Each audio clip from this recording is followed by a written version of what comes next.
Hello नमस्कार दोस्तों, स्वागत है डीएल क्लास में। दोस्तों एडिटोरिया का जो है प्रैक्टिस सेट नंबर 7 का जो है पहले जो है 50 क्वेश्चन डाला गया है। इससे पहले देखिए ये 51 से जो है 100 तक का होगा, जो कि वॉल्यूम 2 होगा। दोस्तों इसका डिस्क्रिप्शन में इसका लिंक दे दिया जाएगा वॉल्यूम 1 का। दोस्तों देखते हैं, चैनल को सब्सक्राइब करना नहीं भूलिएगा। ये 51 क्वेश्चन क्या कर रहा है, देखिए। भारतीय संविधान के अंतर्गत अवशिष्ट अधिकारों का अर्थ है क्या है? तो इसका 51 का आंसर हो जाएगा दोस्तों ऑप्शन नंबर डी। इसका अर्थ होता है अधिकार जिनको केंद्रीय सूची, राज्य सूची, समवर्ती सूची में स्पष्ट सर्वप्रथम रूप से शामिल नहीं किया गया। इसका एक्सप्लेनेशन है, अवशिष्ट अधिकार वे अधिकार है जिनको केंद्रीय सूची, राज्य सूची और समवर्ती सूची में स्पष्ट रूप से शामिल नहीं किया गया है। भारतीय संविधान के अनुच्छेद 248 के अनुसार अवशिष्ट विषयों पर कानून बनाने का संसद को अन्य अधिकार है। क्वेश्चन नंबर 52 देखिए। क्वेश्चन नंबर 52 कह रहा है, निम्नलिखित में से किस समिति की रिपोर्ट में लोकपाल और लोकायुक्त संस्थाओं की स्थापना की सिफारिश की गई थी? तो किसके समिति के अनुकूल? तो 52 का आंसर हो जाएगा दोस्तों ऑप्शन नंबर ए, प्रथम प्रशासनिक सुधार समिति। दोस्तों लोकपाल और लोकायुक्त की नियुक्ति की सिफारिश प्रथम प्रशासनिक सुधार समिति द्वारा की गई थी। प्रथम प्रशासनिक सुधार आयोग मोरारजी देसाई की अध्यक्षता में 1966 में गठित किया गया था। बाद में मोरारजी के केंद्रीय मंत्रिपरिषद में शामिल हो जाने की वजह से के हनुमंतैया के अध्यक्षता में नियुक्त किया गया। लोक प्रशासनों के विरुद्ध जनता के अभियोग के निराकरण हेतु नियुक्त करता है। क्वेश्चन नंबर 53 देखिए। 53 कह रहा है कि नगर प्रशासन का वो कौन सा प्रकार छोटी शहरों क्षेत्रों का नियंत्रण करती है? तो कौन सा? तो 53 का आंसर हो जाएगा ऑप्शन नंबर बी, जो कि नगर पालिका परिषद। देखिए नगर स्वशासन की संस्थाओं को नगर पालिका कहा जाता है। नगर पालिका 3 प्रकार की होती है। पहला नगर पंचायत, ऐसा क्षेत्र जो ग्रामीण क्षेत्र से नगर क्षेत्र में परिवर्तित हो रहा हो। दूसरा नगर परिषद, छोटे नगर क्षेत्र के लिए। तीसरा होता है नगर निगम, बड़े नगर क्षेत्र के लिए। ठीक है। अब क्वेश्चन नंबर 54 देखिए। राज्य के अधीन क्या है? तो क्या है? 54 का आंसर हो जाएगा ऑप्शन नंबर सी, आंतरिक एवं बाह्य दोनों संप्रभुत्व। देखिए राज्य के 4 अनिवार्य तत्व हैं: जनसंख्या, राज्य क्षेत्र, निश्चित भूभाग, सरकार एवं संप्रभुत्ता। राज्य की संप्रभुत्ता का आशय आंतरिक एवं बाह्य दोनों की संप्रभुत्ता से है। क्वेश्चन नंबर 55 देखिए।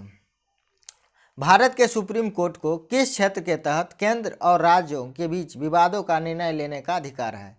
किनके बीच? 55 का आंसर हो जाएगा ऑप्शन नंबर बी, जो कि वास्तविक या मूल न्यायाधिकार। देखिए सुप्रीम कोर्ट के केंद्र और राज्य के बीच विवादों का निर्णय लेने का अधिकार मूल या वास्तविक क्षेत्राधिकार या न्यायिक अधिकार के अंतर्गत आता है। संविधान के अनुच्छेद 131 में उच्चतम न्यायालय में मूल क्षेत्राधिकार का निर्णय है। क्वेश्चन नंबर 56 देखिए। 56 कह रहा है, सीमा प्रबंधन विभाग किस मंत्रालय के अंतर्गत आता है? किस मंत्रालय के अंतर्गत? 56 का आंसर हो जाएगा ऑप्शन नंबर बी, जो कि गृह मंत्रालय के अंतर्गत। देखिए गृह मंत्रालय के अंतर्गत निम्न विभाग आते हैं। पहला आंतरिक सुरक्षा विभाग, दूसरा राज्य विभाग, तीसरा गृह विभाग, चौथा सीमा प्रबंधन विभाग और पांचवा होता है राजभाषा विभाग। Question number 57। 14 सितंबर 1949 को देश के संविधान निर्माताओं ने हिंदी को डैश डैश की स्थिति प्रदान करने का फैसला किया। तो 57 का आंसर हो जाएगा ऑप्शन नंबर सी, संघ की आधिकारिक भाषा। 57 का एक्सप्लेनेशन कर रहा है, भारतीय संविधान के अनुच्छेद 343 में वर्णित है कि संघ की राजभाषा या आधिकारिक भाषा हिंदी और देवनागरिक लिपि होगी। भारतीय संविधान के अनुच्छेद 344 के अनुसार राष्ट्रपति द्वारा एक राजभाषा आयोग का गठन किया जाएगा। प्रथम राजभाषा आयोग का गठन 1955 में बी.जी. खेर की अध्यक्षता में किया गया था। इसकी आयोग 1956 में अपना प्रतिवेदन दिया था। क्वेश्चन नंबर 58 देखिए। देखिए ये मैथ आ गया। अब ये 5 क्वेश्चन होगा 58 से, देखते हैं कहाँ तक। यहाँ 63 तक। ठीक है। 63 क्या कर रहा है, एकमात्र गवर्नर जनरल कौन सा है जो यहूदी समुदाय का था? कौन था? तो 63 का आंसर हो जाएगा option number A, Lord reading. देखिए, भारत का एकमात्र यहूदी गवर्नर जनरल लॉर्ड रीडिंग था। इसका कार्यकाल 1921 से 26 तक था। इसी के समय में चौरा चौरी कांड एवं स्वराज पार्टी का गठन हुआ था। क्वेश्चन नंबर 64, तुलु वंश का अंतिम शासक कौन था? कौन था? 64 का आंसर हो जाएगा ऑप्शन नंबर सी, जो कि सदाशिव है। तुलु वंश की स्थापना 1505 में वीर नरसिंह ने की थी। इस वंश का महानतम शासक कृष्णदेव राय थे। इस समय डोमिंग पाइस नामक पुर्तगाली यात्री भारत आया था। इस वंश का अंतिम शासक सदाशिव था, तुलु वंश का। ठीक है, क्वेश्चन नंबर 65 देखते हैं। 65 क्या कह रहा है? भागवत गीता पर भावार्थ दीपिका नामक विहित टीका किसने लिखा? किसने लिखा? 65 का आंसर हो जाएगा ऑप्शन नंबर सी, जो कि ज्ञानेश्वर ने। देखिए, ज्ञानेश्वर ने 1275 से 96 में महाराष्ट्र में भक्ति आंदोलन के जनक तथा मराठी भाषा के संस्थापक थे। इन्होंने भगवत गीता पर भावार्थ दीपिका नामक विहित टीका लिखी, जिसे सामान्य रूप से ज्ञानेश्वर के नाम से जाना जाता है।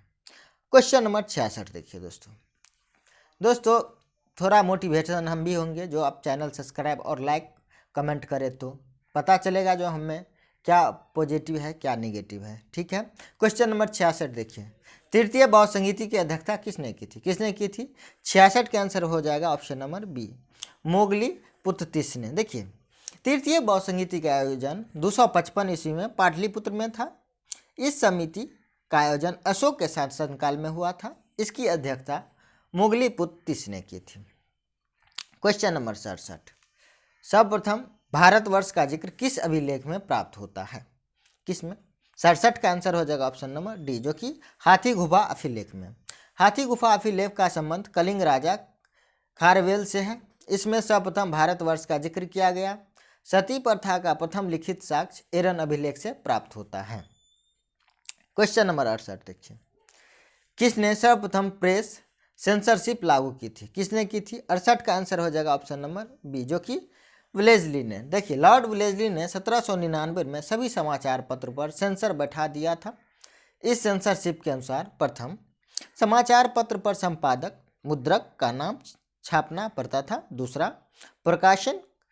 प्रकाशक को प्रकाशित किए जाने वाले तत्वों को सरकार सचिव या समूह पूर्व अवलोकन हेतु भेजना होता था। क्वेश्चन नंबर 69 देखिए, लखनऊ में 1857 की क्रांति को दबाने वाला ब्रिटिश नायक कौन था? कौन था? 69 का आंसर हो जाएगा ऑप्शन नंबर सी, जो कि कैंपबेल ने दबाया था। लखनऊ में 1857 की क्रांति की शुरुआत 4 जून 1857 को हुआ था, बेगम हजरत महल के नेतृत्व में। इस विद्रोह को दबाने वाला नायक अंग्रेज नायक कैंपबेल था।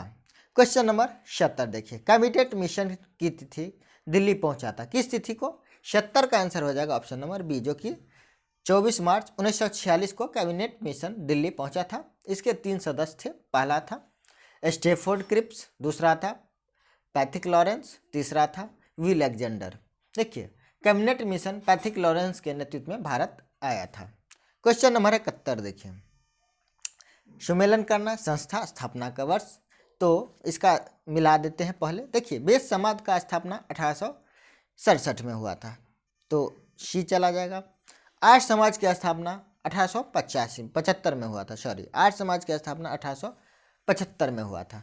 नौजवान सभा की स्थापना हुआ था 1926 ईस्वी में। देखिए, और विश्व भारती सभा का स्थापना 1912 ईस्वी में। ठीक है, तो ये विकल्प ऑप्शन इसका बी सही होगा। ये 3, 4, 2, 1 ऑप्शन नंबर 72 देखिए। क्वेश्चन नंबर 72 देखिए, किसे बिना ताज का बादशाह कहा जाता है? किसे? 72 का आंसर हो जाएगा ऑप्शन नंबर बी, जो कि सुरेंद्रनाथ बनर्जी को। देखिए, सुरेंद्रनाथ बनर्जी को बिना ताज का बादशाह कहा जाता है। 1895 में सुरेंद्रनाथ बनर्जी कांग्रेस के 11वें अधिवेशन की अध्यक्षता की थी। क्वेश्चन नंबर 73 देखिए, खासी विद्रोह का संबंध किस राज्य से है? किससे है? तो खासी विद्रोह का संबंध असम से है, जो कि ऑप्शन नंबर सी सही आंसर है। खासी विद्रोह 1833 ईस्वी में असम में हुआ था, जिसका नेतृत्व तीरथ सिंह के द्वारा किया गया था। क्वेश्चन नंबर 74 देखते हैं, लॉर्ड कंजन ने बंगाल विभाजन की घोषणा कब की थी? कब की थी? तो 74 का आंसर हो जाएगा ऑप्शन नंबर बी, 20 जुलाई 1905 को जो है लॉर्ड कर्जन के द्वारा बंगाल की विभाजन की घोषणा की गई थी, जो कि 16 अक्टूबर 1905 से प्रभावी हुई थी। क्वेश्चन नंबर 75 देखिए, किस मुगल शासक को घृणित कायर कहा जाता था? किसे कहा जाता था? 75 का आंसर हो जाएगा ऑप्शन नंबर डी, जो कि फर्रुखसियर को घृणित कायर के नाम से जाना जाता था और जहांदार शाह को लंपट मूर्ख के नाम से जाना जाता था। क्वेश्चन नंबर 76 देखिए, जम्मू एवं कश्मीर के नए उपराज्यपाल या प्रशासक कौन बने हैं? कौन बने हैं? 76 का आंसर हो जाएगा ऑप्शन नंबर सी, जो कि मनोज सिन्हा को जम्मू कश्मीर के उपराज्यपाल के रूप में नियुक्त किया गया। इन्होंने जीसी मुखर्जी या जीसी मुर्मू का स्थान लिया। जम्मू कश्मीर को ग्रीष्मकालीन राजधानी श्रीनगर बनाया गया है। क्वेश्चन नंबर 77 देखिए, वैश्विक शांति सूचकांक 2020 में कौन सा देश प्रथम स्थान पर है? तो कौन सा देश? 77 का आंसर हो जाएगा ऑप्शन नंबर सी, जो कि आइसलैंड को वैश्विक शांति सूचकांक 2020 में प्रथम स्थान पर रखा गया है। इस सूचकांक में भारत का स्थान 139वां है। यह सूचकांक Institute of Economic and Peace द्वारा जारी किया जाता है। क्वेश्चन नंबर 78 देखिए, विश्व शरणार्थी दिवस प्रतिवर्ष कब मनाया जाता है? कब मनाया जाता है? तो 78 का आंसर हो जाएगा ऑप्शन नंबर ए, जो कि 20 जून को। विश्व शरणार्थी दिवस प्रतिवर्ष 20 जून को मनाया जाता है। वर्ष 2020 में इसका दिवस का थीम था एवरी एक्शन काउंट था। क्वेश्चन नंबर 79 कह रहा है, हाल ही में देश का पहला गैंडा संरक्षण एवं प्रजनन केंद्र कहाँ खोला गया? कहाँ खोला गया? 79 का आंसर हो जाएगा ऑप्शन नंबर ए, जो कि पटना में। देश का पहला गैंडा संरक्षण प्रजनन केंद्र गांधी जैविक उद्यान पटना में स्थापित किया गया। इस उद्यान को सर्वाधिक संख्या में गैंडे पाए जाते हैं। क्वेश्चन नंबर 80 देखिए, स्वच्छ भारत रिवॉल्यूशन पुस्तक के लेखक कौन है? तो 80 का आंसर हो जाएगा ऑप्शन नंबर बी, जो कि परमेश्वरन अय्यर। भारत में जो है स्वच्छ भारत रिवॉल्यूशन पुस्तक के लेखक परमेश्वरन अय्यर है। यह पुस्तक स्वच्छता संबंधी जागरूकता पर आधारित है। क्वेश्चन नंबर 81 देखिए, नए संसद भवन के निर्माण हेतु किस कंपनी को अनुबंधन हासिल किया है? किस कंपनी ने? 81 का आंसर हो जाएगा ऑप्शन ए, जो कि टाटा प्रोजेक्ट्स। नए संसद भवन निर्माण हेतु टाटा प्रोजेक्ट्स ने अनुबंधन हासिल किया है। 10 दिसंबर को प्रधानमंत्री नरेंद्र मोदी ने इसकी आधारशिला रखी। नए संसद भवन 2022 तक तैयार करने का लक्ष्य रखा है।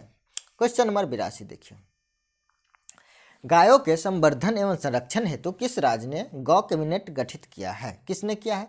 82 का आंसर हो जाएगा ऑप्शन नंबर डी, जो कि मध्य प्रदेश। मध्य प्रदेश सरकार ने गायों के संरक्षण हेतु गौ कैबिनेट गठित करने का फैसला लिया है। पशुपालन, वन, पंचायत, ग्रामीण विभाग गौ कैबिनेट में शामिल किए जाएंगे। इस कैबिनेट में की शुरुआत शिवराज सिंह चौहान 22 नवंबर को गोष्टमी के दिन किया।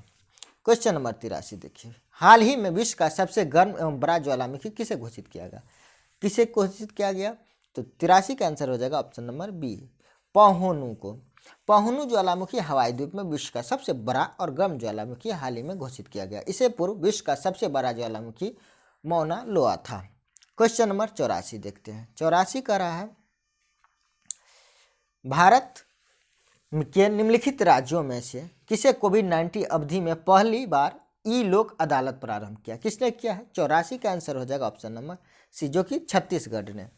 देखिए, कोविड-19 चलते 11 जुलाई 2020 को छत्तीसगढ़ राज्य ने भारत में पहली ई लोक अदालत की आयोजना किया था। ई लोक अदालत का उद्घाटन छत्तीसगढ़ उच्च न्यायालय के मुख्य न्यायाधीश PR रामचंद्रन मेनन ने किया था।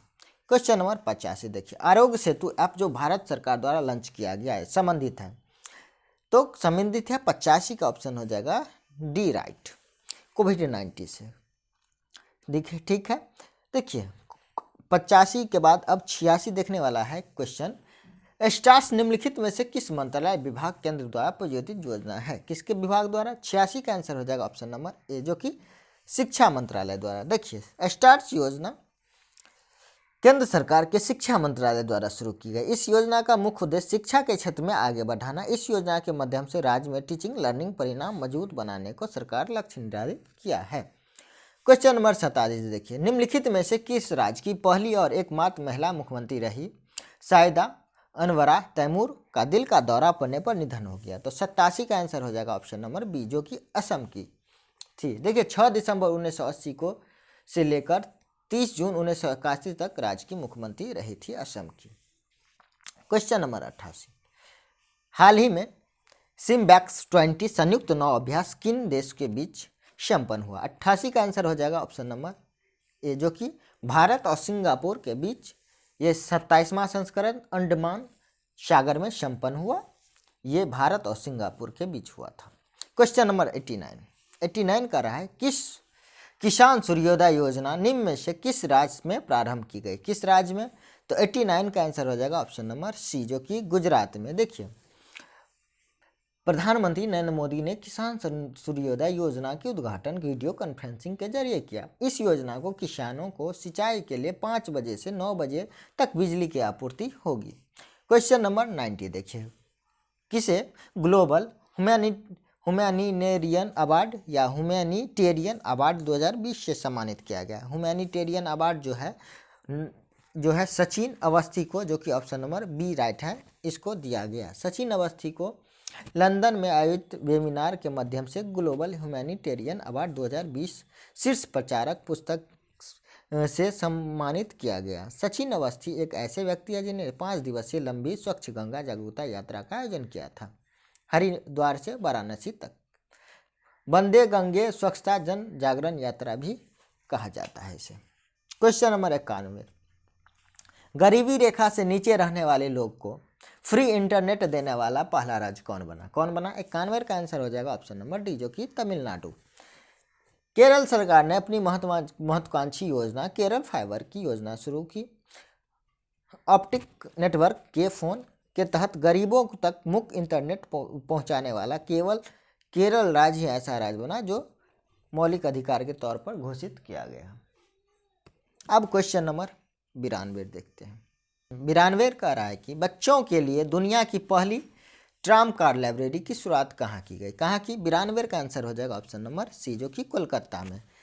देखिए 16 नवंबर को बाल दिवस के अवसर पर बच्चों के लिए दुनिया की पहली ट्राम कार लाइब्रेरी की शुरुआत कोलकाता में की गई। 18 वर्ष से कम उनके बच्चों को निःशुल्क लाइब्रेरी की सुविधा मिलेगी। क्वेश्चन नंबर 93 देखिए, कृषि वस्तुओं जैसे सब्जी फल आदि के लिए न्यूनतम समर्थन मूल्य MSP तय करने वाला भारत का पहला राज्य कौन है? 93 का आंसर हो जाएगा ऑप्शन नंबर ई, जो कि ए केरल। देखिए केरल कृषि वस्तुओं को सब्जी फल आदि के लिए न्यूनतम समर्थक मूल्य तैयार करने वाला भारत का पहला राज्य बन गया। सब्जियों का MSP उत्पादन लागत से 20% अधिक होगा। क्वेश्चन नंबर 94 देखिए, 94 का रहा है 2014 से 18 के बीच बाघों की आबादी में कितने प्रतिशत की वृद्धि दर्ज की गई? कितनी प्रतिशत की? 94 का आंसर हो जाएगा ऑप्शन नंबर ए, जो कि 33%। देखिए ये होगा। बाघ जनसंख्या 2014 से 18 के बीच जो है बाघों की आबादी 33% दर्ज की गई, जो कि बाघों की कुल संख्या 2967 है। यह रिपोर्ट 29 जुलाई 2019 को प्रकाशित किया गया था। क्वेश्चन नंबर 95, जैव विविधता पर संयुक्त राष्ट्र सम्मेलन 2020 का आयोजन कहाँ किया गया? कहाँ किया गया? 95 का आंसर हो जाएगा ऑप्शन नंबर ए, जो कि USA में। जैव विविधता पर संयुक्त राष्ट्र सम्मेलन 2020 में आयोजन USA न्यूयॉर्क में किया गया। विषय का थीम था urgent action and biodiversity for sustainable development. ठीक है। क्वेश्चन नंबर 96 देखिए, पुरुष हॉकी विश्व कप 2023 का आयोजन कहाँ प्रस्तावित है? कहाँ है? 96 का आंसर हो जाएगा ऑप्शन नंबर ए, जो कि भारत में। ये ए आंसर। क्वेश्चन नंबर 97 देखिए, नासा का सनराइज मिशन कब तक शुरू किया जाएगा? कब तक शुरू किया जाएगा? 97 का आंसर हो जाएगा ऑप्शन नंबर बी, जो कि 2023 तक। देखिए सनराइज मिशन की घोषणा नासा द्वारा किया गया। इसे जुलाई 2023 तक शुरू किया जाएगा। यह मिशन भविष्य में चंद्रमा और मंगल पर जाने वाले अंतरिक्ष यात्रियों का सौर तूफान से संचालित किया जाएगा या सौर तूफान से बचाएगा। 98 देखिए, स्वच्छ सर्वेक्षण रिपोर्ट 2020 के अनुसार 1 से 10 लाख तक की आबादी वाले शहरों में सबसे स्वच्छ शहर है कौन सा है? 98 का आंसर हो जाएगा ऑप्शन नंबर डी, अंबिकापुर। 1 से 10 लाख की आबादी शहर वाले स्वच्छ शहर अंबिकापुर छत्तीसगढ़ का है। द्वितीय तृतीय स्थान मैसूर नई दिल्ली को है। इस सूची में बिहार का गया शहर सबसे नीचे 382वें रैंक पर है। क्वेश्चन नंबर 99, नीति आयोग द्वारा जारी नवाचार सूचकांक 2019 के अनुसार बड़े राज्य में प्रथम स्थान पर कौन सा राज्य है? तो 99 का आंसर हो जाएगा option number C, Karnataka. NITI Aayog द्वारा जारी नवाचार सूचकांक 2019 के अनुसार राज्यों का प्रथम स्थान कर्नाटक है। प्रथम कर्नाटक, द्वितीय तमिलनाडु, तृतीय झारखंड और अंतिम स्थान, अंतिम से दूसरा, बिहार है। आर्थिक सर्वेक्षण 2019-20 के अनुसार सेवा क्षेत्र में प्रतिशत वृद्धि हुई है। कितना हुई? 100 के अनुसार ए होगा, जो कि 6.9% है। आर्थिक सर्वेक्षण 2019-20 के अनुसार सेवा क्षेत्र में वृद्धि 6.9% रही। यह सर्वेक्षण वित्त मंत्रालय के प्रमुख आर्थिक सलाहकार कृष्णमूर्ति वी सुब्रमण्यम के निर्देशन पर तैयार किया गया। विषय था वेल्थ क्रिएशन। तो थैंक यू दोस्तों, ये वॉल्यूम 2 7वां का सब्सक्राइब करना नहीं भूलिएगा। ठीक है, जय हिंद, जय भारत।